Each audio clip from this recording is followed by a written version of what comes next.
हाय, good morning माय YouTube family. तर इथे छान आमची सकाळची सुरुवात झालेली होती आणि आता आजकाल ना कार्तिकलासुद्धा इंटरेस्ट आला आहे झाडांबद्दल.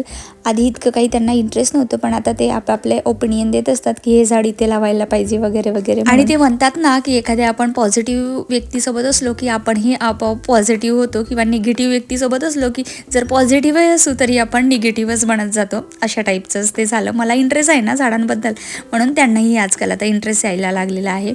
आणि आज मस्त असं नाश्त्याला बनवलेले होते पोहे. सो दोघांनी मिळून छान असे पोहे एन्जॉय केले. आणि आता ना मला डुगूसाठी सुद्धा काहीतरी हेल्दी अँड टेस्टी असं काहीतरी वेगळा नाश्ता बनवायचा होता, कारण आता बरेच दिवस झाले की त्याच्यासाठी काहीतरी मी असं सेपरेट पदार्थ बनवलेला नाही. जेव्हा डुगू 2 वर्षापर्यंतचा होता ना, तर त्याच्यासाठी ना मी वेगळे वेगळे पदार्थ बनवत राहते. पण आता असं झालं की सगळ्यांसाठी जे बनवलेलं असतं तर तेच त्याला सुद्धा खावं लागतं. म्हटलं चला आज काहीतरी वेगळं.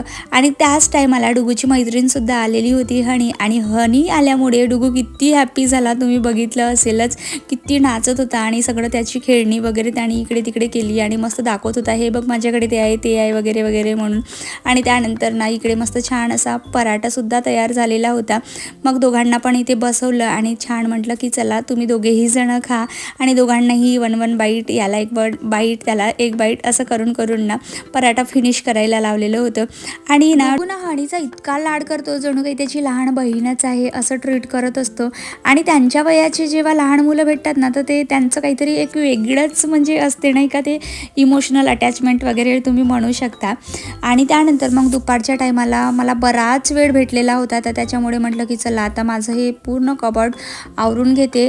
मला बिफोरचा व्हिडिओ करायला पाहिजे होता, कारण कबर्ड आहे ना माझा पूर्ण अस्ताव्यस्ता झालेला होता. आणि मी रोज ठरवत होती की आज आपण कपडे लावून ठेवूया, उद्या आपण कपडे लावून ठेवूया, असंच माझं सुरू होतं. मी म्हटलं जाऊ द्या, आता उद्यावरती काही न्यायचं नाही, आजच आपण सगळं क्लीन नीटनेटकं ठेवायचे.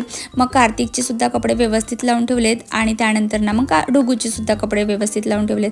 आणि इथे ना माझा छोटासा पडदा लावलेला होता, जो साडीचा होता, तुम्ही 1-2 व्हिडिओमध्ये बघितलं असेल. आणि मग मी म्हटलं तो काढून घेते, तो काही इतका छान दिसत नाही, म्हणून हा मी मोठा पडदा लावून ठेवला. आणि इथले सुद्धा कपडे मस्त असे नीटनेटके व्यवस्थित लावून ठेवलेले होते. सो खूप छान भारी वाटत होतं. आणि त्यानंतर मग भाकरीसाठी ना ही ज्वारीसुद्धा निवडून ठेवलेली होती. आणि त्यानंतर संध्याकाळची देवपूजा करून घेतली आणि ह्या धूपनी ना सगळीकडे सुगंध पसरतो आणि एकदम अशी ना पॉझिटिव्हिटी येते आणि स्मेलसुद्धा खूप छान येते. आणि मग डुगूसोबत मस्त असं टाइम स्पेंड करून त्याचा लाड करून दिवसाचा शेवट केला.